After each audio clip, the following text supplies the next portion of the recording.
What's up, everybody? Going down this weekend, we got UFC Fight Night Abu Dhabi, Magomed Ankalaev versus Bogdan Guskov, and this is going to be my full card breakdown and predictions. So we did have a change in the main event. It was supposed to be Ankalaev versus Khalil Roundtree Jr., and I'm a little bit bummed that fight is no longer happening. I was looking forward to that. Two crafty southpaw strikers getting after it, but now enter Bogdan Guskov. Now, the good news about this is it's not like Guskov was sitting around with no fight booked. He was supposed to be fighting Jan Blachowicz a week after this on the Belgrade card. Now, obviously, the big difference here is a new opponent, and this is going to be 5 rounds opposed to 3, as it was going to be a 3-rounder against Jan Blachowicz. So it'll be interesting to see how Guskov deals with his first 5-round fight in the UFC against a former champion in Magomed Ankalaev, who is one of the most well-rounded and tactical fighters at 205 pounds. This is a banger main event because every fight that Guskov is in, it is all gas, no breaks, and a ton of fun to watch. He's a dangerous striker. He's very well-rounded, going in there against this sharpshooting tactician, Magomed Ankalaev. I'm very excited to see how this fight plays out in the main event. And in the co-main, we got a fun one at flyweight. We got Steve Erceg versus Ramazan Temirov. Temirov coming off of the year-long suspension. We haven't seen him in a little bit of time, but what we've seen from Ramazan is he's looking like the dark horse of this weight class. He's very explosive for a 125er. He's got nasty power in his hands, and he's taken on the crafty Steve Erceg, who we know is very well-rounded. This is a big test for Temirov. Excited to see how this one plays out in the co-main event. And then we also have the return of Islam Dulatov, one of my favorite prospects in the UFC right now, in particular in the welterweight division. Super explosive striker. We haven't seen him in a little while. This guy's a fast starter, very dangerous on the feet, and he's got a little bit of a UFC veteran per se, a guy we haven't seen in a while either in Wellington Turman, which feels like the UFC is just tossing a layup here to Dulatov on a big fight night card. And then we have maybe the most exciting thing about this card, the debut of Magomed Ankalaev, a.k.a. Chonko, a.k.a. hey brother, this guy, John Pork. We got Magomed Ankalaev, the teammate of Islam Makhachev, obviously famously going viral on social media after DWCS, for one, getting that victory over Dylan Dennis, right? We all saw that. But, you know, all the memes with John Pork and all this kind of stuff. This dude is going to have, I think, one of the most highly anticipated UFC debuts that we have seen in a while. But this, to me, is not an easy fight for him against Damian here. So it's going to be fun to see how that one plays out. We got some good fights on this card, man. A lot of debuting fighters getting their first shot here in the UFC. So without further ado, man, that's enough yapping on the intro. Let's rock and roll right into this thing. Our first fight of the night, we got Abdul Hussein versus Cody Gibson. So Abdul Hussein making the debut here. And one of the things that stands out to me right away with Abdul Hussein is this guy is incredibly well-rounded, right? Almost 29 years of age.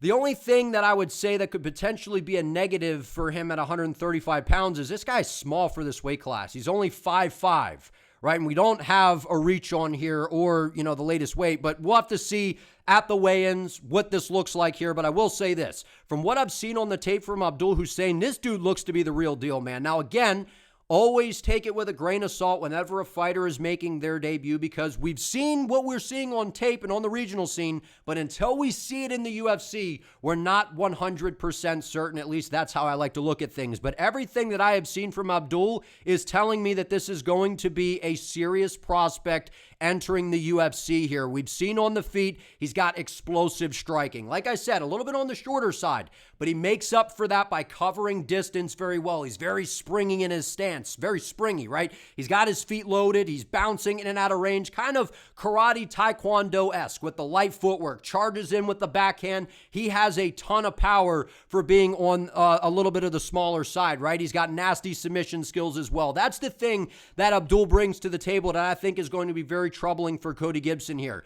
Anywhere the fight goes, Abdul is very dangerous. He can knock you out on the feet. He can outstrike you on the feet and on the ground. Not only can he control you and beat you up with some nasty nasty ground and pound. He is a very opportunistic submission guy, to where the way that he's able to transition on the ground, it's very, very fun to watch. And his most recent victory 6 months ago was against a former UFC guy in Tyson Nam, to where he violently put him away. And one of the losses that Abdul has in his career was to Magomed Ankalaev. And that was a few years back, to where obviously Ankalaev is very young now, so he was even younger then. So it was kind of an earlier stage Ankalaev, but still, even though Hussein lost that fight, it was rather competitive at moments, right? We saw Abdul taking down Magomed Ankalaev. So if you're having these exchanges where you're out grappling a super high-level fighter that should still be in the UFC, in my opinion, and Ankalaev, that speaks volumes to the skill level that Abdul brings to the table. He's a complete fighter, but his bread and butter is landing the big shots on the feet, getting the fight to the floor, which is what I anticipate him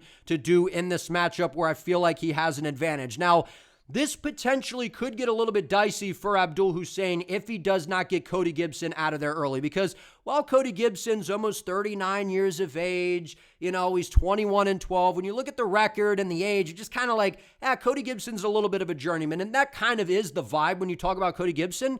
But the reality is he's actually kind of decent. Right? I know he lost to Miles Johns, and to be fair, Miles Johns is the most dangerous guy in the world, but there's a lot of moments from Cody Gibson in these fights, right? Submitting Brian Kelleher, I know it doesn't mean a lot. Going out there beating Chad and Hellinger, like the guys that he's beaten out of the past 5, they're just not great, right? And when you look at the losses, it's just him kind of getting outworked by Miles Johns, him getting taken down and subbed by a good submission specialist in Damon Blackshear, and then going out there and getting brutally starched early in the fight by a Richie Long in the very first round 8 months ago. So Cody Gibson, I think he's going to have a little bit of a height. Well, he's going to have a height advantage, and I imagine in terms of the reach, we'll have to see what it looks like at the weigh-ins, or maybe we get this updated here on Tapology. I imagine Gibson's going to be the longer, rangier guy. He's going to look to keep Hussein off of him, dance around the octagon side, utilize footwork, front kicks up the middle, and just try to pick at Abdul Hussein with some of those technical boxing combos that we see Cody Gibson bring to the table. I just don't know that Cody Gibson has the skills at this point and the miles left on him to be able to deal with a super young, dangerous guy in Abdul Hussein. So I'm going to say that Abdul goes out there. Gibson, maybe he'll have a few moments early, landing the jab, sticking and moving, throwing a couple kicks here and there. But I think eventually Abdul's going to crack him with a big shot. You're going to see Gibson kind of shell up a little bit, be on the back foot, wobbled, and then you're going to see Hussein shoot a really nice takedown, get his hands locked, and put Gibson down on the mat and work to a dominant position, land some good ground and pound. You'll see Gibson kind of look to change position, and that's where Abdul will get into a spot and find some sort of submission midway through the very first round here. If Abdul doesn't get the first round submission, he could potentially knock him out, or he could take him down, control Gibson, find some sort of finish later. I just think Abdul, he's young, he's explosive, he's well-rounded, and we've seen that if you can get Cody Gibson, on his heels, you can land a big shot and put him away, but you can also take him down and give him some problems on the ground and get to a dominant spot and find a way to submit him and get him out of there. So I like Cody Gibson. He's a veteran. He's been around for a while. I just feel like he's outmatched here by a young, explosive, well-rounded talent in Abdul Hussein. I feel like the UFC knows what they're doing with the matchmaking here. Give me Abdul Hussein by round 1 finish, but I'll say submission here. Next up, we got an interesting one. We got Nurullo Aliev versus Mike Davis. Ooh.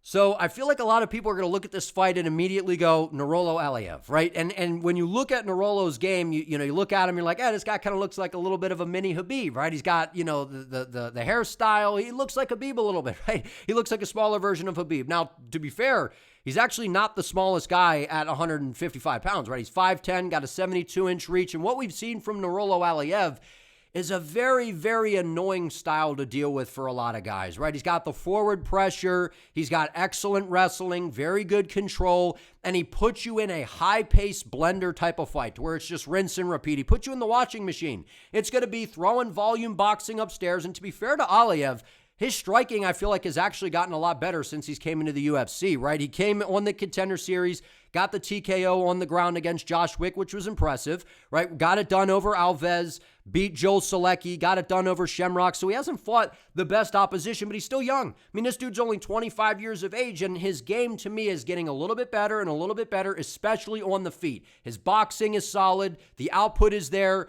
but it's really about the wrestling. It's the pace, and it's just throwing the shots upstairs, level changing, getting the hands locked, putting you on the mat, rinse and repeat, rinse and repeat, rinse and repeat, to where he just wears guys down and breaks him. That's his style.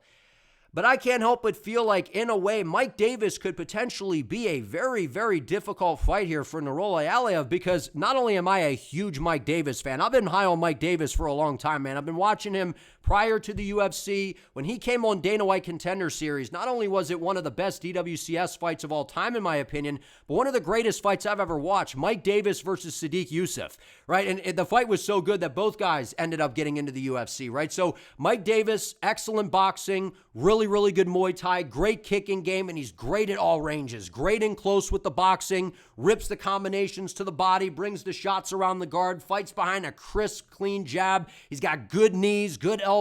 Mike Davis is good at all ranges on the feet, the long range, the boxing range, the clinch. And I feel like on the feet, Mike Davis is much better than Nurullo Aliev. I don't have any doubt about that whatsoever.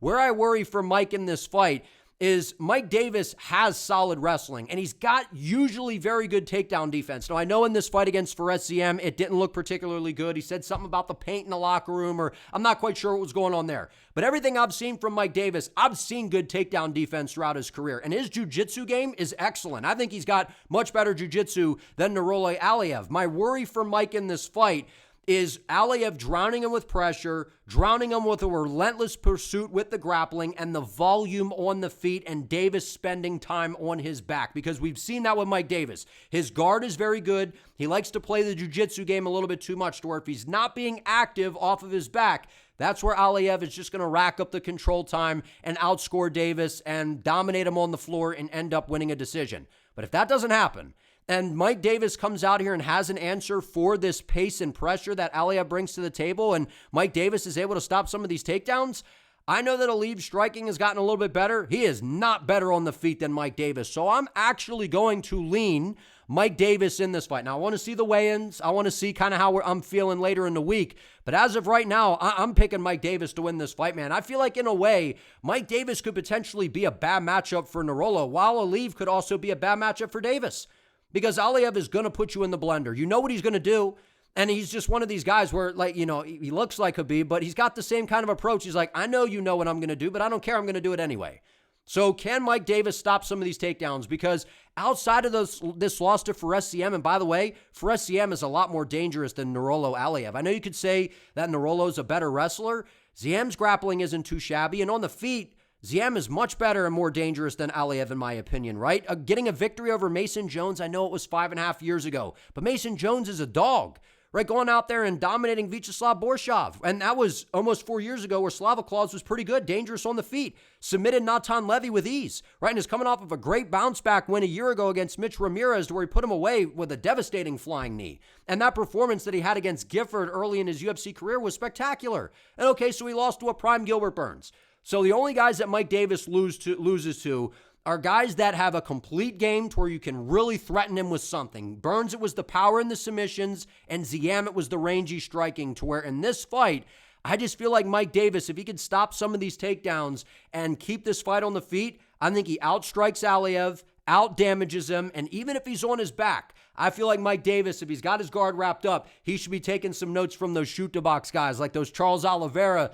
doppelgangers, right, where they're just smashing elbows from their guard, damaging up that opponent with that top-heavy wrestle pressure on top of them, just smash him with elbows, start to cut him open, and really wear on Nurullo Aliev. So I think Aliev gets his game going early, but then I feel like as the fight starts to go, Davis is going to start landing the jab, he's going to start ripping to the body, and you're going to see Aliev start to take some deep breaths, and that's where Mike Davis is going to be able to put some of the striking on him and attack the lead leg with kicks, rip some shots to the body, elbows and knees in the clinch. I think Mike Davis is one of the most underrated fighters in the UFC, and I feel like this performance against Erceg was a little bit of a one-off. We heard about the stuff in the locker room with the pain or whatever. I'd like to maybe believe that there's some truth to that, because everything I've seen from Mike Davis, he's crisp, he's clean, and I think that he's got underrated grappling all in all. But if he loses this fight, it'll just be Aliev throwing the boxing, mixing in the wrestling, putting him on his back, racking up control time, and putting some volume on Davis and getting it done. Close fight. I'm going to go 29-28, Mike Davis in a close one. I'm siding with the better striker and a guy that I feel like has an underrated ground game that will cause more damage in this fight. Give me Beast Boy, Mike Davis. I'm a big Mike Davis fan, man. I think he gets this one done. Next up, we got Brendson Ribeiro versus Magomed Tuchalov. So we don't have a reach on Magomed Tuchalov. So I'll be interested to see when these guys square off towards the end of the week what this looks like. But one of the things about Brendson Ribeiro is he's essentially the test for the newbies that enter the UFC at 205. Like, if you look at the past 5 for Ribeiro, right? Against Kyle Machado, got a close one done. Right? Against DR Nugajai, was able to submit him. That was impressive. Right? Getting knocked out by Mirzakhanov. But to be fair, we know how good Mirzakhanov is, right? Lost to Umar C, got dominated. Not a good look, because we've seen that Umar C has been kind of a fraud. You know, going out there and getting ran over by Abdul Rahman, and we're seeing that he just might be the best light heavyweight prospect in the UFC right now. Abdul and Iwo Baranowski, I'd say it's those two. So getting ran over by him, not a big deal, but, you know, Ribeiro landed a good shot early. So the thing with Brendson Ribeiro is he's a big guy in this weight class. He's very explosive, very dynamic. He's got a crazy reach. You know, he's got an 81-inch reach. He snipes with that right hand beautifully down the middle, and he can be a little bit wild and unpredictable early, to where there's a very good chance that if Tuchalov comes in here and does not respect the game of Brendson Ribeiro, he could absolutely get clipped with a shot early and put away. Or if he takes down Ribeiro, we've seen that Brendson does have a slick jiu-jitsu game, whether he's on top, whether he's on bottom. He is solid on the ground.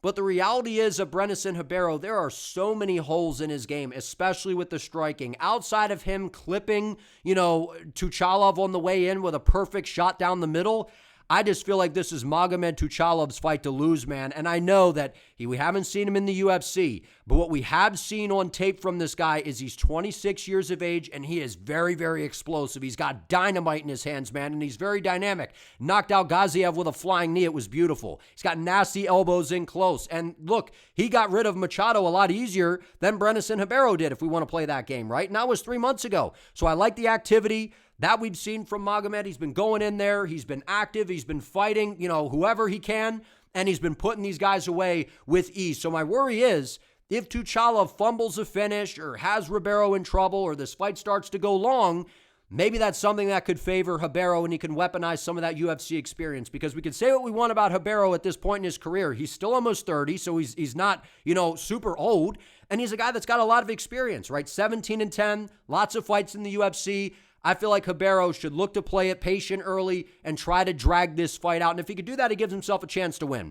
The reality is, I don't think it happens. I think that Magomed Tuchalov is going to be some sort of prospect to watch at 205. Everything that I've seen, he's patient, he's tactical, and very, very explosive on the feet. He's got good kicks, a good straight right hand down the middle, and he does have a good ground game to back it as well. So it's not like he's screwed if this fight hits the floor. If anyone is going to be winning the grappling exchanges, I would like to think that Tuchalov would hold the advantage there. He's more explosive on the feet. I'd say he's the better striker, and I think from what we've seen on tape, at least what I've seen, he's also the better grappler, at least when it comes to the wrestling. I know Ribeiro's got solid jiu-jitsu skills, but I think Tuchalov is better everywhere. He's young, he's explosive. This is a big opportunity for him. I think he makes good on the UFC debut and gets in the face of Brendson Ribeiro early and lands a big shot and puts him away. But Ribeiro might sting him early, a lot like what we saw in this fight. I feel like it might go this way. Exactly what we saw in this fight. Ribeiro lands an early shot. We're like, oh, wait a minute. Is Ribeiro about to pull this off?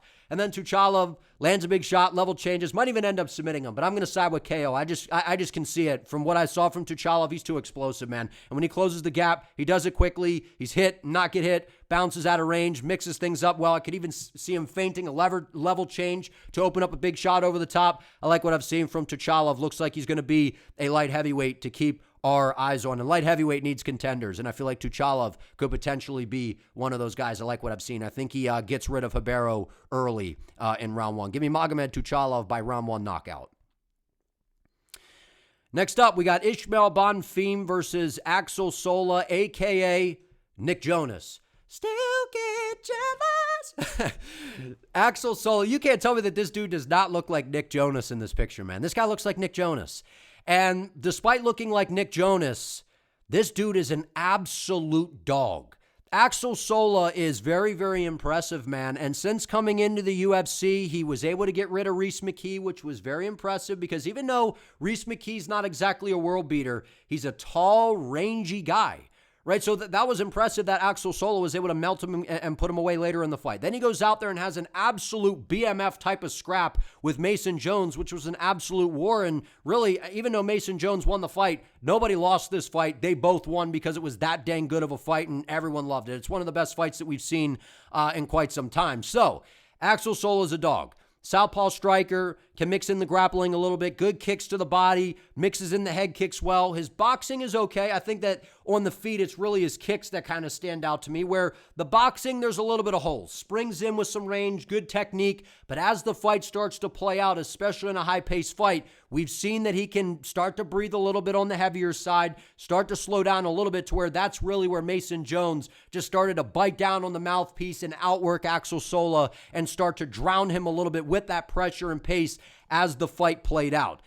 The good news is for Axel Sola in this fight is I don't think that Ismael Bonfim possesses the type of mentality and attitude that someone like Mason Jones brings to the table, and I believe that that is the kryptonite style to Axel Sola, is to turn it into a barn burner to where you know you're going to take some shots from Axel early because he's explosive, he's got the kicks, he can absolutely hurt you. But where you can kind of capitalize is on that high-paced fight where it starts to drag out. That's where you can start to outwork Axel Sola and run up the numbers on him. Everything that we've seen from Ismael Bonfim is the total opposite. This is a guy that comes out very, very explosive, right? It felt like we had something here, and obviously he's nowhere near as good as his brother, Gabriel Bonfim. Like, clearly Gabriel is the better Bonfim brother, right? We all understand that. But Bonfim, Ismael's still explosive, man, right? Knocked out T-Rex with a nasty flying knee, but we know how Terrence McKinney's fights go. It's either him getting you out of there early or you getting him out of there early, right? That's just the reality. Goes out there, gets melted by Benoit Saint-Denis, but obviously Benoit's a good fighter. You know, going out there, decision win over Vince Pichel, and I like Vince Pichel, but older in his career, not the same guy that he was several years ago, right? Gets stopped by Nazim Sadikov. Like, I like Nazim Sadikov, but we're seeing that, man, he's just not particularly that good, right? And then going out there and getting stopped by Chris Padilla. I mean, we've been fading Ismael Bonfim quite a bit, and it's been working out. So guess what? I'm going to fade him once again in this fight, and I think that he's going to break, and I think that he's going to be melted in this fight by round number 2 by Nick Jonas.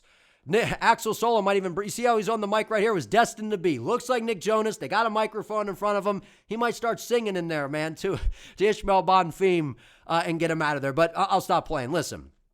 Ismael Bonfim's explosive. He's dangerous early. He's got power. He throws some unpredictable stuff, some wild techniques, some flashy kicks, flying knees, all those kinds of things.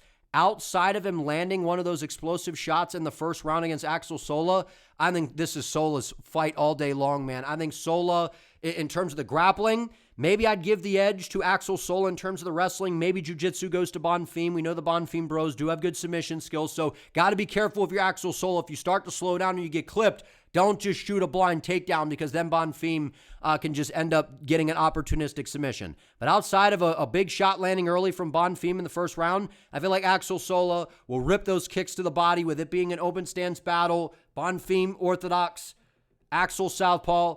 The backhand's going to be available, the left hand down the middle, the kicks to the body, the high kicks. I think Axel Sola attacks the body of Bonfim, slows him down, turns this into a barn burner, kind of like what he did in the Mason Jones fight. But the difference is now Bonfim, to me, doesn't have the dog in him like a Mason Jones to end up kind of turning this into that kind of fight, which is how I feel like you have to beat Axel Sola from what we've seen so far. So I don't think Bonfim has the technique over 15 minutes to be able to outscore Axel Sola. I think Axel Sola can win the points battle. I think he can outgrapple Bonfim, and I think that come second round, Axel Sola's body work is going to start to add up. He'll land some shots and start to break Bonfim. And once Bonfim starts to slow down and he realizes he can't get you out of there early, you just see the body language shift, and he's not the same guy that we saw at the start of the fight. Give me Axel Sola to go out here and melt Ismael Bonfim in round 2. I'll say round 2, could potentially be in round 3. Either way, I think Axel Sola wins this fight all day long. May just outscore him and win a decision, but I think he breaks him in round 2. And gets the job done. Axel Sola, round 2, TKO stoppage.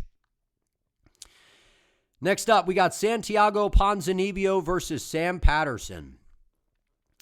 Now, I know that we look at the last performance of Sam Patterson 3 months ago against Michael Venom Page. It was a horrible fight. One of the worst fights of all time, honestly.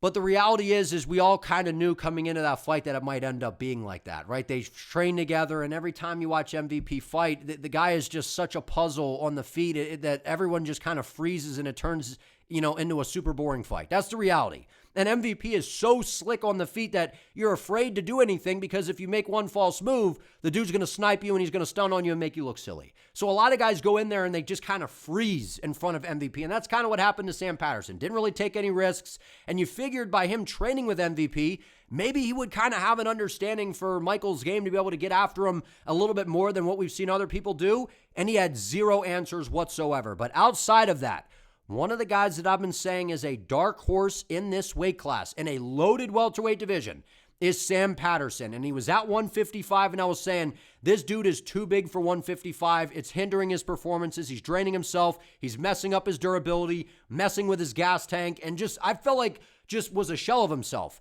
And then since moving up to 170, I mean, he has been spectacular, running through everybody, man, like destroying Kiefer Crosby, destroying Danny Barlow, who at one point we thought Danny Barlow, at least I did, was going to be okay in the UFC. And turns out not so much, but he got kind of just exposed by Sam Patterson, right? And got it done against Trey Waters, who's a tall, rangy guy.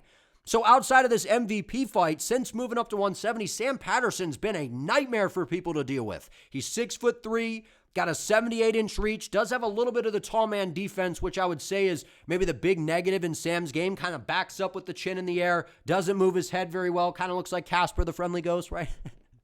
But the reality is Sam Patterson's unbelievably dangerous. Nasty power on the feet, very aggressive striking. I know watching this fight you wouldn't know it, but typically on the gas, walking people down, and excellent submission skills to where if he can rock you on the feet, you're getting submitted. So that's how I see this fight going. Is I think this is Sam Patterson's fight all day long. I think he wins this by finish. It's just a question of how does he get it done, because I think he could absolutely knock out Ponzi, right? Unfortunately, it sucks to see because I like Santiago Ponzinibbio. He's an OG, he's a dog, he's been around for a while, but the reality is he's almost 40 years of age. And ever since like the injuries and stuff, like it just feels like Ponzi's not the same guy, man. Like the guy that beat up Morono 3.5 years ago. Right, got put away by Kevin Holland. I know Holland's solid. Lost to Muslim Salikov, who's explosive. Beating Carlston Harris a year and a half ago. Like, Carlston Harris has been washed for a long time. I don't even think he's in the UFC anymore. Right, and then going out there and getting finished by D-Rod. And I know D-Rod's okay, but man, like, and Ponzi's on the broadcast crew. Like, I like Ponzi, man, and I think it'd be fun to see him get it done, but I got to side with Sam Patterson in this one all day long. I think he wins this fight. I think he gets a first-round knockout. We've seen that Ponzi, I don't think he's ever been submitted, if I'm not mistaken. So if there's ever a time that he's going to get submitted, I feel like it would be now. Pushing 40, I don't think he's the same guy. I think he's more, I'm not going to say he's full-blown washed, but kind of closer to that side than being, still that youthful Ponzinibbio that we know. He's still explosive, still very dangerous. We just saw Argentina take an L in the World Cup to Spain. I think he's going to go out here and lose. Unfortunately, it's going to be another bad day for Argentina, man. I think Santiago Ponzinibbio, unless he can explode into range and land a big shot on Sam Patterson early, because we have seen that, like I said, Sam's got the tall man defense. He's a little bit, on the irresponsible side defensively on the feet. But he's got tons of power. He's going to be faster. He's got the youth advantage. He's going to have the reach and range advantage. I just feel like he's going to march down Santiago, batter him with kicks to the leg, rip those front kicks up the middle to push him back, punish the midsection, and a big right hand left hook is going to touch the chin of Ponzinibbio and put him away. And even if Sam Patterson doesn't completely KO him, he'll just follow him to the ground and ending up finding a way to submit Ponzinibbio. So Sam Patterson's one of these guys like a Diego Lopez, just off the top of my head. You're in danger on the feet, you're in danger on the ground, and if he rocks you, you're at great risk of being submitted. Sam Patterson at this point, younger, explosive. I think he gets this one done. But watch for Ponzinibbio to look to land those calf kicks, right? Training over at ATT, they love a good calf kick. I think that'd be smart. Stick and move early, attack the lead leg of Sam Patterson, try to make him more of a sitting duck, take away some of that forward pressure and movement, and then explode in with some big shots and utilize some of that experience and explosiveness that we've seen throughout Ponzi's career. But unfortunately, I like Ponzi, but I got to pick against him here against a guy that I've been really high on in Sam Patterson. That MVP fight, kind of fluky. It's just what happens when you fight MVP. I think Sam Patterson's back in a big way this weekend and puts Ponzi away in the first round. Next up, we got Dustin Jacoby versus Mohammed Said. Whew. So this is one of those fights that I want to gather a little bit more information before the fight. So what I mean by that is weigh-ins, because again, we don't have a lot of the stats here in terms of the reach and, stuff with Mohammed Sayyid, but I'm not saying that that's going to change my thoughts, because I feel like this is one of those fights where everything that I've seen from Sayyid just says meh, right? His striking is pretty solid. Like, he's not bad, right? He's explosive, 30 years of age, and, so he's not like a spring chicken in the game, so he's a guy that's poised, right? He's got a ton of experience at this point, 9 wins, but he's been rather active over the past couple years. But what we've seen from him is he's explosive on the feet, he's got power in that right hand, and he's dangerous. But his ground game isn't the best. I know we've seen that he can grapple a little bit, and I do think if there's a grappling edge here, maybe it goes to Sayyid, but I don't know. I haven't seen him in the UFC, haven't seen him on Contender Series, so there's a lot of question marks to me surrounding Sayyid coming into this fight. But what I know, he's dangerous, he's going to move forward and look to find a big shot on Dustin Jacoby and put him away. And one of the things that we've seen throughout Dustin Jacoby's career is he could be a little bit on the chinnier side, which does worry me coming into this fight, because even though we haven't seen a lot from Sayyid, if you're big and explosive at 205 and you have some speed, all it takes is one shot. So of course Sayyid could go out here and land a big shot on the chin of Dustin Jacoby. Maybe his grappling really is that good that he could take Dustin down and grind him out or find a way to finish him on the ground. But everything that I've seen so far is telling me that Dustin Jacoby is going to win this fight. And listen, Dustin Jacoby is one of these guys, right? A former Glory kickboxer, got knocked out by Poatan in Glory, right? But at the end of the day, like, Dustin Jacoby was solid in Glory, right? And since coming into the UFC, okay, lost one to Alonzo Menefield. I thought that this fight was way closer than what a lot of people remember. Menefield was getting outscored by Jacoby. It was just those big clubbing right hands that were wobbling Jacoby and hurting him to where Menefield was able to steal those rounds because of those big shots, right? Got put away by Dominic Reyes. It was the comeback fight for Reyes after being on that losing skid, right? So it was kind of a feel-good story. So Jacoby took one for the team here, man. So a little bit fluky, right? He took one for the team here, right? Goes out there, finishes Vitor Petrino. Are we saying that Mohammed Sayyid is better than Vitor Petrino, who's now at heavyweight and is looking kind of good there and was okay at light heavyweight? Are we sure? I'm not sure. Right? Bruno Lopez, put him away with ease. He put away some really, really good prospects here that were dangerous and people were looking at as up-and-coming possible contenders. And then going out there and putting away Julius Walker, who I've been saying isn't that good. We saw what Abdul Rahman did to him, but still. This, to me, I have a lot of questions about Mohammed Sayyid. A lot of questions. I know he's explosive. I know he's going to move forward and look to land a big shot.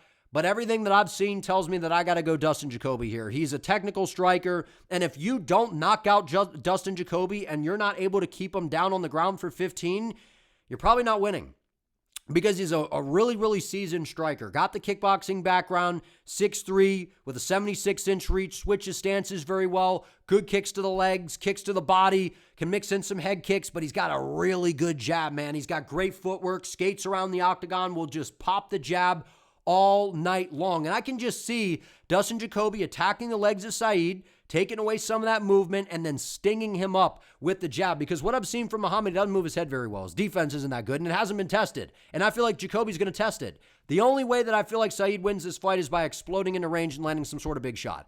But if that doesn't happen, I think Jacoby wins this fight all day long. I think he's probably going to have the better cardio, better footwork, much more high-level striking. And even if Sayyid does have a solid ground game, it turns out, I don't think he's taking down Jacoby and keeping him down for 15. We've seen Jacoby's got good takedown defense, trains over at Factory X Muay Thai. Those guys got good takedown defense. They can work back to the feet pretty well. I think that's what we see from Jacoby if the fight hits the ground. I'm going Dustin Jacoby here, and I'm going to say that he gets a late TKO stoppage. Maybe he just outscores Sayyid. Maybe he knocks him out early, pulls him into a shot, kind of like what we saw in the Bruno Lopez fight.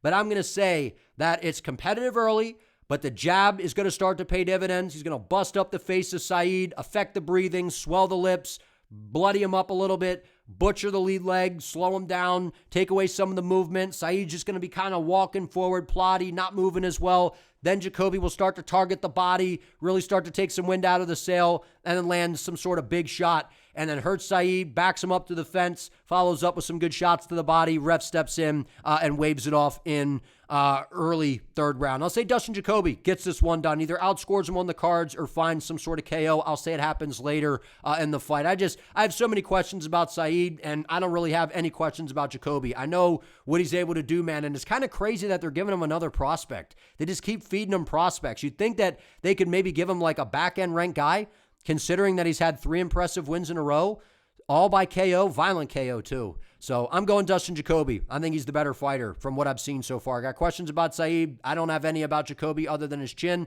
If it doesn't get clipped, I think he outscores him or puts him away. I'll say round 3 stoppage by Dustin Jacoby. I think he's just the better overall fighter. And on the feet, operates at a higher level. Next up, we have Valter Walker versus Thomas Peterson. Peter Griffin. Yeah. Thomas Peterson has a special place in my heart, man. I picked him to beat Guilherme Pat. A lot of people were on Guilherme Pat in that fight because if you look at the intangibles, Guilherme Pat should be a solid heavyweight. And maybe he could turn out to be something. He's got the speed, got the technicalities, he's got the power, he's got all those things, but he doesn't do enough, which is why I picked Thomas Peterson to win the fight, and he hurt him bad and almost knocked him out. So we've seen throughout the career of Thomas Peterson, his striking is very predictable. Tucks his chin, just wings looping punches and just kind of charges into range, and that's his striking. It's not like he's going to be walking you in anything, setting anything up. It just kind of spams charging blitzes. That's his striking game, but really his bread and butter is the wrestling, right? We saw against Mo Usman, who's not UFC caliber whatsoever. I know he's the brother of Kamaru, but he should have never been in the UFC in my opinion. Got the win there. It was a blob fest, but he got the job done, right? Got stopped by the legend Shamil Gaziev. No harm, no foul there, right, Gaziev? Then goes out there, beats Dontel Mays, got starched by Vitor Petrino violently, but we've seen that Petrino's a problem, right? Was a light heavyweight, moving up to heavyweight. He's just a lot better than a lot of these blobs at heavyweight. Thomas Peterson is kind of a blob, but slightly better than the blobs. His wrestling is actually kind of good. He's good in the clinch, and he's got good cardio at heavyweight. But the thing about him is he's actually like kind of undersized at heavyweight. I know he's got the big belly and he looks like a heavyweight, but he's 6'1" with a 74-inch reach. That's not a very long reach at heavyweight. So if you get a guy that's technical that can kind of keep him at range, it will absolutely give Thomas Peterson problems, which is kind of what we saw in the Shamil Gaziev fight. Shamil just was playing the range game. Peterson couldn't close him down and then just got sniped with a shot down the middle. Very different matchup here, though, from someone like Gaziev. Because Valter Walker, outside of looking like crap, I believe this was the debut against Lucas Bresky, which is just an awful loss. Outside of that, Valter Walker has been what's looking like a nightmare for a blob/blobish guys at heavyweight, right? Dropping down, heel hook against Junior Tafa, heel hook against Dontel Mays, heel hook against Kenny Nzechukwu, heel hook against Louis Sutherland. I mean, that's impressive. 4 heel hooks in a row. So Valter Walker very much has a blueprint for landing this heel hook on a lot of these guys that just don't know what the hell they're doing at heavyweight. Does Thomas Peterson have the skills to be able to avoid a heel hook? Maybe, because he's a good wrestler. But everything right now is telling me that Valter Walker is going to go out here and he's going to heel hook Thomas Peterson and get him out of there in the first round. Like, I'm sorry, like these guys that are not in the rankings, like I just feel like for whatever reason, they just don't know how to deal with a heel hook. And maybe Thomas Peterson is the first guy in some time that Valter's fought that knows how to deal with it. Right, and I believe that Valter Walker's coming off of an injury, so we'll have to see how he bounces back here. I think he was supposed to be fighting Marcin Tybura, so that was supposed to be a big opportunity for Walker. And now this, to me, step down. Because even though Thomas Peterson's a little bit more youthful than Tybura, and I do think that Tybura is washed, like, Tybura is still kind of a gamer, where Peterson, it's just, he charges into range. He does have some power, obviously, it's heavyweight. He's a solid wrestler, but outside of him just kind of blobbing his way, like, I think Valter Walker is a better submission ace. In terms of wrestling, maybe Peterson has the edge, but I still think Walker might be the better wrestler. And on the feet, even though Peterson might have a slight advantage because I think Valter is not very good on the feet, I still think Valter throws some more technical straight shots to where I could see that clipping Peterson and hurting him. But the reality is, I think Valter Walker drops down and pulls off another heel hook, man. Until he doesn't land another heel hook, I'm just going to keep picking up my heel hook, because that's what's been working, right? Ever since we saw him do it twice, I'm like, heel hook, because it's what he's doing. And it seems like these heavyweights are too slow and just don't know how to deal with it. Could Peterson know how to deal with it, given he's got the wrestling background? Sure. I just can't help but feel like Valter Walker's getting a submission. Whether it's a heel hook or he gets to the back of Peterson, finds some sort of sub. But if he doesn't do that, and this fight goes past the first round, I got questions about the gas tank of Valter Walker. And on the feet, he is very, very hittable. We've seen in a lot of these fights, man, when he's stuck on the feet, like against Bresky, in the fight against, I believe it was Kennedy Nzechukwu for brief moments, against Louis Sutherland until he was able to get the heel hook, you can land on this guy. The calf kicks were landing, right? The jab, the right hand, like, he's very, very hittable. His defense is not good at all, and he's very uncomfortable on the feet.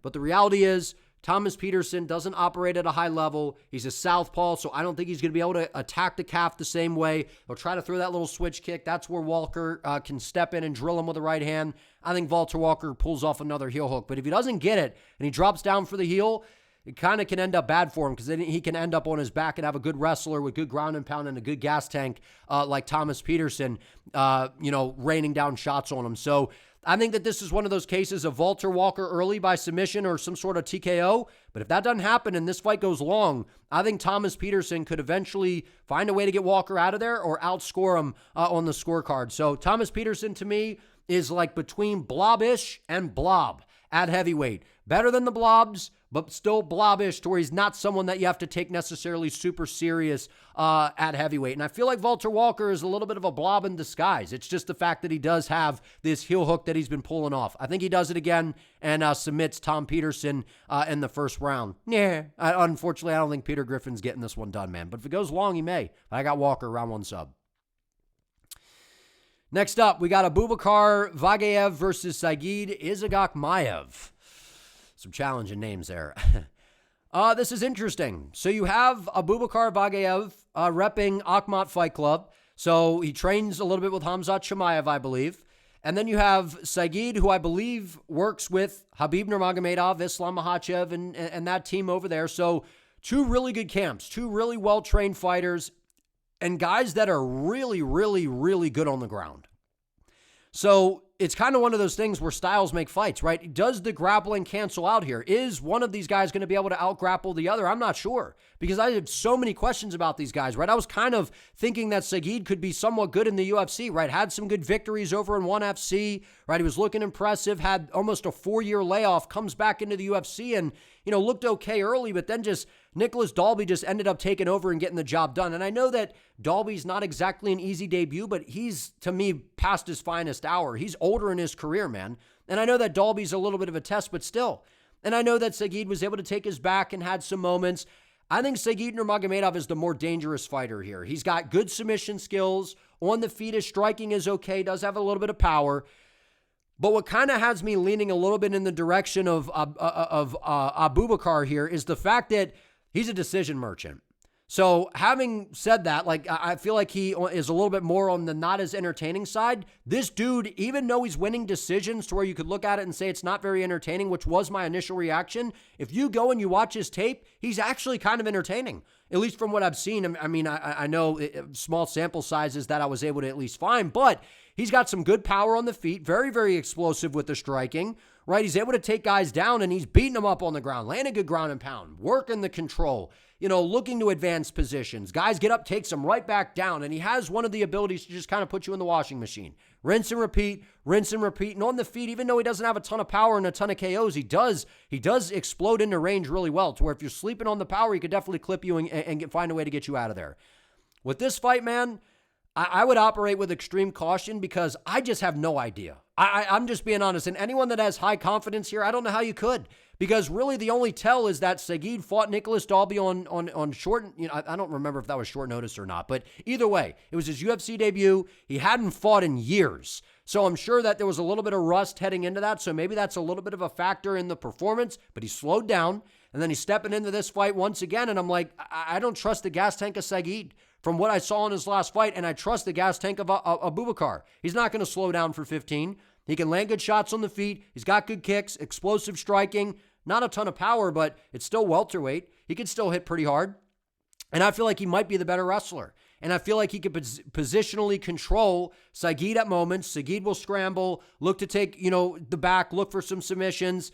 I feel like the grappling cancels out and we get a back and forth kind of sloppy striking match, or we get a fun back and forth grappling match with a ton of scrambles and all that kind of stuff. So if that's what's going to happen, I got to go with the guy that I feel like has the better gas tank is kind of what it comes down to for me. So I'm going to pick Abubakar Vagev here, but very low confidence, man. I just don't know how you could have high confidence here. There's so many uncertainties. We haven't seen Vagev in the UFC. We saw Saygid in one championship, made his debut against Dalby, was kind of okay, but I don't trust the gas tank from what I've seen so far. Maybe it looks better in this fight, and he ends up, showing us that he's got a little something here. But I got to side with Abubakar getting this one done. I'm going to side with the gas tank, the output, and I feel like he could be a little bit more active in this fight with the control time and landing, more shots on the feet to edge out a close one. I'll go split decision, 29-28, Abubakar, Vagev. But like I said, low confidence here because I don't trust either of these guys from what I've seen. Next up, we got Rizvan Kuniev versus Tyrell Fortune. The fortune teller is back in play here. We picked Tyrell Fortune to beat Marcin Tybura, and I was very underwhelmed by what I saw from Tyrell in that fight because I feel like that was the worst version of Marcin Tybura that we have ever seen. Now, you could counter that and say, well, wait a minute, Jake. That's just because Tyrell Fortune has a good wrestling ability, and he's got a good right hand that was kind of worrying Tybura. You can spin it however you want, man. But the reality to me is Tybura is not the same guy, and Tyrell Fortune has good wrestling, yes. Good takedown defense, yes. Athletic for a heavyweight, yes. And I think that he is not a blob or not blob-ish. I think he's okay as a heavyweight. But he spams right hands, and that's his game. That's what he does. He spams right hands, and that's his game. So unless he lands a big right hand on the chin of Rizvan Kuniev and puts him away, I don't think he wins this fight. I don't think he's taking down Rizvan Kuniev, and even if he does, Kuniev will get right back up, and I don't think that Fortune's going to be able to do that over the course of 25 minutes. So do I think that Fortune is possibly the more dangerous fighter here? Sure. But the reality is Rizvan Kuniev has solid wins throughout his career. And I know he's had the suspect past, right? Popping and all that kind of stuff. I get it. Still beat Renan Fededa in the PFL 3 years ago. Was able to get it done on the Contender Series. Impressive win. I thought he won this fight against Curtis Blades. We picked him here. I thought he won this fight. We picked him as an underdog against Jailton Almeida, and he dominated the fight. And we know how good Jailton Almeida is. I think Jailton Almeida, for as boring as he was, I think he would beat Tyrell Fortune. Jailton Almeida has excellent takedowns, really, really good wrestling, excellent jiu-jitsu, and somewhat explosive on the feet, and offers more volume and more than someone like Tyrell Fortune. This, to me, is a step down in competition for Kuniev compared to Blades and Jailton Almeida. Now, having said that, I do want to give maybe Tyrell Fortune a little bit of a break considering this was his UFC debut. It was his debut. So again, we see fighters come in the debut. Sometimes it can be a little bit underwhelming. Maybe that was the case, right? Got heel hooked in the PFL. We've seen that even on the regional scene in Lights Out, got the win over Myron Dennis. Like we've seen him on the local scene look pretty good. Rizvan Kuniev is much better than those local scene fighters, man. And he's much better than Marcin Tybura. Like Rizvan Kuniev would easily beat Marcin Tybura in my opinion. So I'm going to go Rizvan Kuniev here. I think he wins this fight by a decision. I think that this is just going to be kind of a blubbery blob fest, to be honest with you. These guys are actually like not blobs. They're actually decent heavyweights. But I feel like Rizvan Kuniev is better than Fortune. I know Fortune, you could say maybe the one-shot power's on his side with the right hand. I think he needs to add more volume to the table. He needs to add in some leg kicks. He really needs to start throwing more out there. And maybe he will in this fight, considering that he got the debut out of the way. Maybe we see more of a wrinkle to Fortune's game. But I feel like Kuniev is more dynamic. He will throw kicks to the body. He'll fire the jab. He'll throw the right hand. He'll throw the knees and elbows in the clinch. He can push you up against the fence, neutralize you, wear on you. And we've seen that Kuniev has really good takedown defense. It held up against Blades. It held up against Almeida. And if those guys aren't taking down Kuniev, I just don't know that Tyrell Fortune is going to be able to take down Kuniev. So if it plays out on the feet, I think that favors Kuniev. He's a more dynamic striker. When I say dynamic, I know we're grasping at straws here, right? But to be fair, like Kuniev is kind of like dynamic for a heavyweight. He can throw some little like jumping knees and little switch kicks. Like he can mix things up pretty well. I just think he mixes it up better, brings more volume to the table, and is able to outscore Tyrell Fortune and get this one done pretty convincingly. I'll say 30-27 Kuniev. Maybe Fortune takes the first round, lands a big right hand early, sways it based on damage, but I know Fortune's athletic. He's got good wrestling, has some power. I just don't know if it's enough to go out here and beat Rizvan Kuniev, who looked good against Blades, looked good against Almeida. This feels to me like a little bit of a step down for Rizvan Kuniev. I think Kuniev, in a way, is a little bit underrated at heavyweight. Not saying he's going to be champ, but I do think he is pretty well-rounded at heavyweight. Good takedown defense, good striking. I think he mixes it up better and outscores Tyrell Fortune and picks and pokes, pushes him up against the fence, wins minutes. I think this will be kind of a blobby snooze fest type of fight. Hopefully I'm wrong, but I think it will be, and I'm going Kuniev in a fight like that by unanimous decision, 30-27. Next up, we got Damian Rzepecki versus Magomed Ankalaev. I hope I pronounced that right, Damian. I apologize if I did not. I'm just going to stick with Damian here to avoid possibly butchering the name repetitively throughout the breakdown. So we're just going to go with the first name here, Damian. Let me tell you something right now. I don't want to sound like I'm trying to make this out to be something that it isn't, and maybe this just ends up being me just overthinking this fight. I think that Damian is actually a really, really difficult fight for Magomed Ankalaev. And I was actually kind of surprised at the UFC booking this fight because I figured, I'm like, hey, brother, this guy, two-time Muay Thai champ, John Pork, two-time Muay Thai champ. That whole thing, man, is just absolutely crazy. How, Chanko's became an absolute superstar. Right? We talked about that at the beginning of the video, and if it wasn't for this whole John Pork meme thing, who knows if he would be as popular, man? It just took off, and he became so popular. Like, people can't wait to see this guy fight. And the reason for it being, he's got excellent Muay Thai, right? Trains with Islam Makhachev, Team Habib, and, his ground game's getting better. Offensively, defensively, and on the feet, he's a handful for anybody. His Muay Thai is striking. It's just beautiful. Excellent kicks to the body, to the legs, upstairs. Good knees, good elbows, and he's good at all ranges, from the outside, inside, in the clinch. And his grappling's gotten a lot better. But I can't help but feel like this is not a layup, man. I don't think so. Maybe it ends up being a layup, and Ankalaev is just that good. But Damian Rzepecki, man, I got some respect on this guy, man, coming into this fight, because I believe he was training with Ilia Topuria leading up to the Gaethje-Topuria fight. So Ilia had this guy in camp, which to me speaks volumes. And everything that I've seen from Damian, this guy is good, man. He's very, very good. And regardless of what happens in this fight, I want the UFC to give this guy another shot, because I think he's very, very good. And I think he's someone that can do very well in the UFC. He's very well-rounded, explosive striking, can switch stances and shift and move forward. He's got power in his hands, power in his kicks. He's got good wrestling, excellent submission skills. To where I feel like coming into this, I don't know that it's crazy to say that he's the more well-rounded fighter here.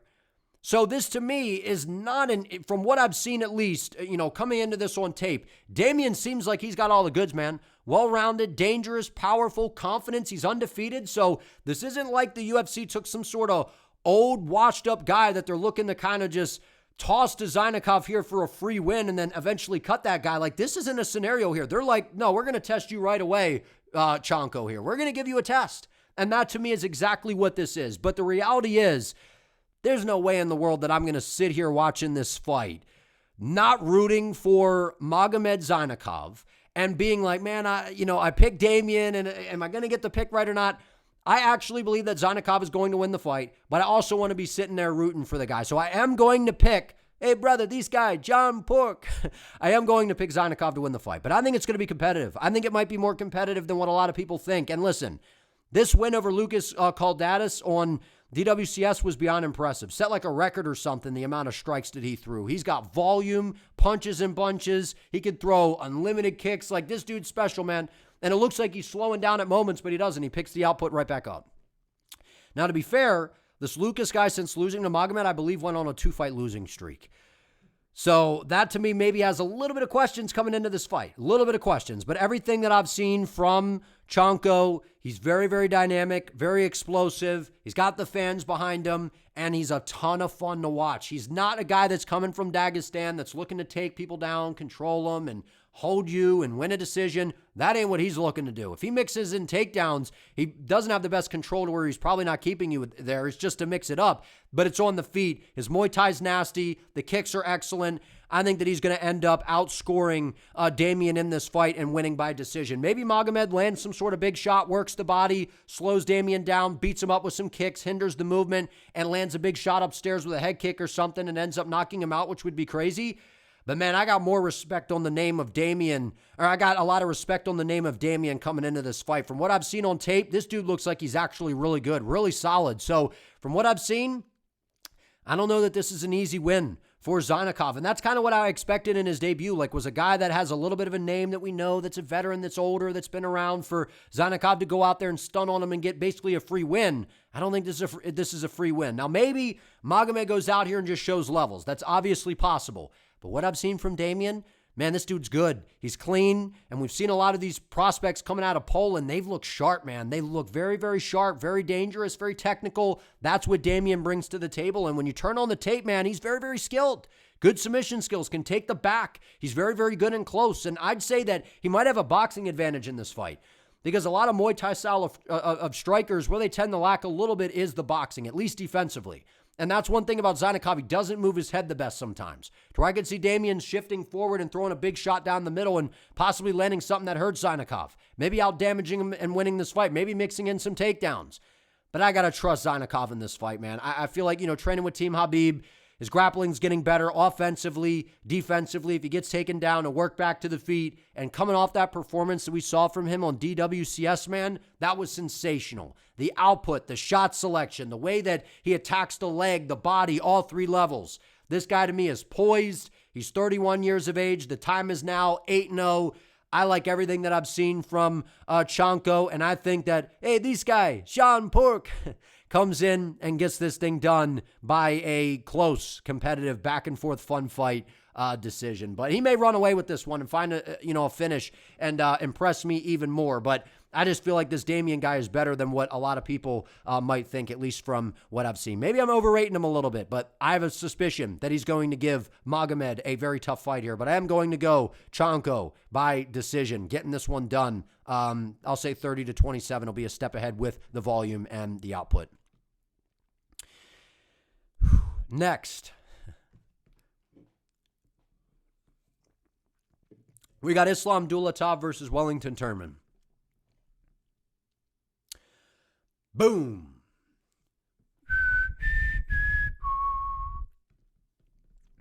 This is one of those Hunger Games fights to me.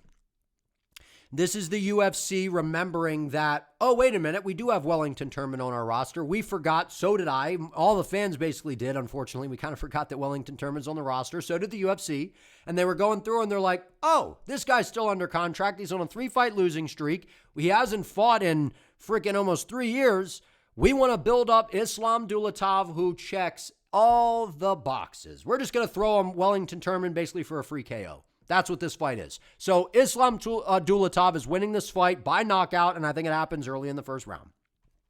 Now, having said that, Wellington Turman trains over at Teixeira MMA and Fitness, trains with Glover Teixeira, Alex Pineda. We've seen very much in his game, especially in the Jared Gooden fight. Getting submitted by Jared Gooden, by the way, it's just a bad look. And I know Jared Gooden is kind of tough, and it's not like a horrible loss, but at the UFC level, not the greatest loss.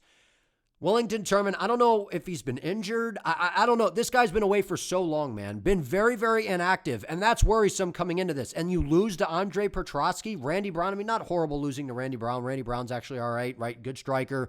Andre Petroski, not a good loss, right? His last win was 4 years ago, and I don't even know who this is, right? And then going out there and beating Sam Alvey, I mean, almost 5 years ago, man. This dude's only 30, to be fair. Maybe he comes back looking better than ever, right? Having some time away, working with Poatan. And we saw that in Nassau. It looked like he was a Poatan stunt double, right? The stance, holding up the long guard, firing out the calf kicks, jabbing to the body, trying to set up the left hook. He's basically taken the moves from Poatan and added them to his game. So Turman does have okay striking. It's gotten a little bit better from working with Alex. His bread and butter is the grappling. He's got good jiu-jitsu skills, but his wrestling isn't that good. And everything we've seen from Islam Dulatov, this dude checks all the boxes. He's a model or was a model, right? He's got the it factor. He's got the look. He's got the swag. He's got the social media. This dude, he's got it all, and the UFC sees that. That's why they're giving him another bone. They're throwing him another bone here. They're giving him a layup. Right, he goes out here on DWCS and just runs through Antus violently, and the performance against Adam Fuggett was devastating. Right, and we knew this was going to happen. Goes out there and just destroyed him, and that was a year ago, right? I was hoping for a quicker turnaround for Dulatov, right? So hopefully we can get him active here because he's 27, almost 28 years of age, right? 6'3" with a 75-inch reach in a loaded welterweight division. Now, my reservations with Islam Dulatov, I don't think we have to worry about in this fight. The head movement tends to be lacking a little bit, and what's the ground game look like, and what happens if the fight goes long? Those are my questions.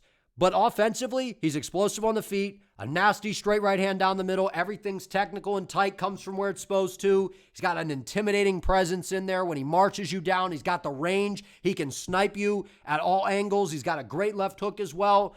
I just can't help but feel like he's going to throw that left hook around that long guard of Turman. Turman's going to keep the head on the center line, and a right hand's going to come right down the middle, whistling by, and and it's just going to knock out Wellington Turman. I just think a heat-seeking missile of a right hand is going to land on the chin of Wellington Turman and put him away.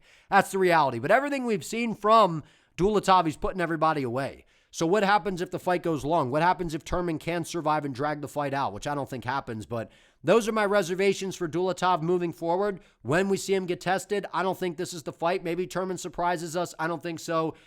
That'll be something to watch with Islam moving forward. What does the gas tank look like? How does the takedown defense look? What does it look like?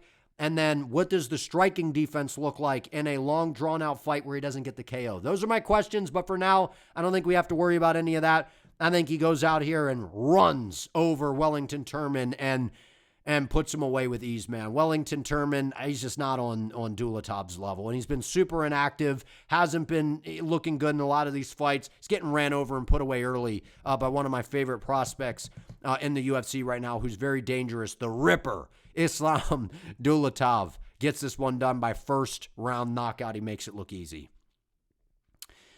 All right, next up, we got our co-main event of the evening. We got Steve Erceg versus Ramazan Temirov.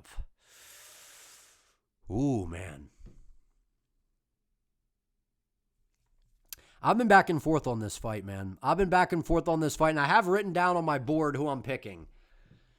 So I'm going to say that this is an early lean for now. I'm going to say that this is my prediction, but I want to see the weigh-ins. I want to see as we get later in the week how I'm feeling. But right now, I've been back and forth because here's why I'm back and forth. I'll kind of walk you through my thought process here. Who do I think is the more technical, well-rounded fighter? I think it's Steve Erceg. Who's the fighter that has all of the experience in the world and more high-level experience in the UFC? It's Steve Erceg. Who do I think is the more technical puncher? Erceg. Who do I think has the more technical overall game and ground game? Erceg. Who do I think has better cardio? Erceg. I feel like Erceg is better and more technical. But here's the problem. Even though I say he's better, I'm talking in terms of technique. The reason that I'm so worried for Erceg in this fight is because I watch back this fight against Kai Kara-France, and I look at this shot that Kara-France landed, where he just exploded into range, a shorter guy that's very explosive with good striking, throwing the right hand, that left hook around the guard where he just kind of springs into range violently. That specific combination, that specific shot from a shorter, explosive guy gives Steve Erceg a ton of problems. It just does. And throughout his career, he's tall for the flyweight division, right? He's got a crazy reach as well. 68.5-inch reach. He's going to have a big reach advantage here. He's going to be 4 inches taller. Steve Erceg against these shorter opponents, he leaves his chin up in the air, and he doesn't move his head very well. And that is a problem in this fight, which is why, despite me thinking that Steve Erceg, and again, maybe Temirov is just the more technical fighter, but from what I've seen so far at a high level consistently, I give that edge to Erceg coming into this. The problem is Temirov, man, this dude is dang dangerous, and he is one of the hardest hitting dudes at 125. We got Manel Cap, we got Alessandro Costa, we got some devastating hitters at 125. Temirov's up there, man. And what we've seen from this guy since coming into the UFC, look good in Ryzen, putting dudes away, violently put away CJ Vergara in the debut, which was fantastic because Vergara is like not a world beater, but he's decent. Went out there, put him away violently, right? And then goes out there and beats Charles Johnson a little over a year ago. Now, what's impressive about this is remember when Charles Johnson was on that win streak, he beat Joshua Van, was able to battle back late in the fight and put Joshua Van away. Remember what he did to Lonnie Kavanaugh. So think about what Charles Johnson has done to young, explosive striking prospects. He gets hurt early, battles through it, weathers the storm, and puts these guys away late. He wasn't able to do that against Temirov. Temirov just kind of outworked him and was beating him up and landing big shots.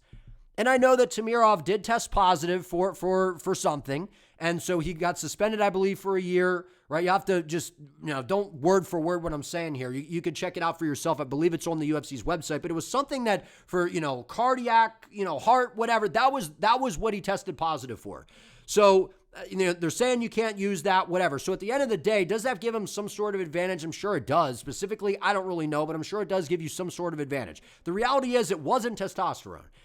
Right, in the past card last weekend we saw Alvin Hines, Levi Rodriguez, the guys that are on testosterone or they're on anabolic steroids. Those are the guys that look jacked and then all of a sudden they show up off the sauce after being suspended and they look flat and soft in their physique and they're just not the same guy. So the good news is, while Temirov did test positive for something, it wasn't of that effect. It wasn't testosterone. So I don't know that we see some faded version of Temirov, because that was a hesitancy of mine. And then I did a little bit more research on what exactly the situation was. So it's still, not good, but at the end of the day, it was something that he could prove. I believe he was prescribed or whatever. Just look it up for yourself for more information. I'm just trying to give you the cliff notes. The reality is, I'm not too worried about that affecting a performance here. He's 29 years of age. He's way more explosive than Steve Erceg. And even though, he's got the OV at the end of his last name, he's a striker through and through. His grappling is solid. This dude is a ball of muscle at 125, very fast, very explosive, lunges into range. He throws wild spinning attacks as well. Spinning, wheel kicks, spinning back kicks, spinning elbows. Like, he's got it all. And I just can't help but see Steve Erceg, a guy who, this to me is like when I broke down Kyoji Horiguchi and Manel Kape. I feel like Steve Erceg is Kyoji Horiguchi and Temirov is Manel Kape here. Erceg can be winning the fight for as long as he wants. Technical, sharp boxing, keeping it tight, keeping it technical, and then all it takes is one big explosion from Temirov, one shot, and it's over. That's what I mean in terms of the comparison there. Kyoji outscoring him, out-techniquing him, boom, one shot from Kape, the fight is over. That, to me, is this fight right here. I have to side with Ramazan Temirov, which where my head is at right now, and I think he knocks out Erceg in the first round. Or he just out-damages him and wins a decision. That's how I see this fight going down. The path to victory for Erceg is to stay long, stay rangy, keep the chin tucked, roll under shots, have your hands up. Do not allow Temirov to just extend those lunging combinations where he explodes in, because we've seen guys do that and they land on Erceg all night long, man. And Temirov hits a lot harder than I think a guy like Kara France. I know Kara France can hit hard, but I think Temirov hits harder, right? And then you look at a guy like Brandon Moreno, who I know is a very high-level fighter, and especially a year ago, like, that was a much better version of Moreno than what we see now. And I think Moreno's skill for skill, in terms of like the boxing and stuff, he's better than Temirov. But Temirov, technique-wise, is still good. And he's explosive, and he's very, very powerful. And that lower center of gravity, he's able to dig his feet in and generate so much power into his shots. And I just can't help but feel like Erceg will look good until he isn't. And eventually, Temirov explodes into range midway, halfway through the first round with that big old right hand, left hook behind it. Erceg backs away with the chin in the air, and then it just finds the chin of Erceg, puts him down. Temirov follows up with some ground and pound and gets him out of there in the very first round. So I feel like Erceg maybe has a grappling advantage. I've still got some questions, when it comes to the grappling of Temirov, because he is a striker. But from what I've seen, his takedown defense looks solid. He's explosive. And as long as he doesn't get tired, I think he'll be able to out-damage Erceg bare minimum. But I think he finds a KO early in this fight. And I know Erceg, we picked him in these past couple fights. Got stung bad by Ode Osborne, almost got knocked out early. And then we know Osborne, if he can't get the early KO, you can battle back into the fight and find a way to just beat him. Outscore him, control him, whatever the case may be. That's what happened here. Struggled with Ode Osborne. I think Temirov starches Ode Osborne in like 2 minutes, right? Goes out there against Tim Elliott. We picked him here. He's just a better striker than Tim Elliott and can match the grappling. So that was a good style matchup for Erceg. Now he's back in shark-infested waters with a young, hungry, explosive guy in Temirov, who to me, more explosive, more dangerous than Erceg. But if Erceg can land some good technical shots on the feet, snipe him with the boxing, fight behind the jab, be responsible defensively, mix in some takedowns to put Temirov on his back and slow him down, that to me would be the path to victory for Steve Erceg. But unfortunately, I like Steve Carell, man. I like Steve Erceg. I don't want to pick against him. But right now where my head is at is I just can't get the vision out of my head of Temirov landing a very similar shot to what Kai Kara-France did. If Temirov's watching, if he's smart, which I think he probably is, I think he watches that fight, lands a similar combination, and touches that chin of Erceg and puts him away mid to late first round and gets the KO. If not, he'll out-damage him and win on the cards. Temirov's too explosive, too powerful. I think he gets it done. Last but not least, we have arrived at our main event of the evening. And if you guys are enjoying this video, if you could do me a favor, please give it a like, subscribe to the channel if you are new, and also hype the video. I would greatly appreciate it. Our main event, we got Magomed Ankalaev versus Bogdan Guskov. So a couple things before we get into the breakdown. Number one, I mentioned this at the beginning of the video here. Guskov was supposed to be having a rematch with Jan Blachowicz, right? They had that draw 7 months ago to where, Guskov almost put him away early. Jan almost put him away late. It was a very competitive fight. A typical Jan Blachowicz fight. If it goes to the cards, it's going to be a draw or a really close decision to where it feels like Jan got robbed. So it was a Jan Blachowicz masterclass is what we're saying, right? Guskov was supposed to be rematching him on the Belgrade card, so Guskov's been in camp. So it's not like he's off the couch here, a couple weeks to train and prepare for this. So he's going to be fresh, he's going to be ready, and assuming he doesn't have some sort of crazy weight cut to get to 205 here. The one element that I think is interesting coming into this is he was supposed to be in, I believe, a 3-round fight. Now this is going to be 5 rounds. So that's a big deal. That's an extra 10 minutes. So if the fight goes long, I feel like that's something that is going to favor Magomed Ankalaev, considering we really haven't seen Guskov in a 25-minute fight. A guy that's explosive, that to me has shown signs of slowing down later on in fights when the fights don't end early. We see Guskov start to become more predictable. He starts to slow down, and that danger factor really starts to subside as the fight plays out. That's how Jan Blachowicz was able to battle his way back into the fight. Now for the breakdown.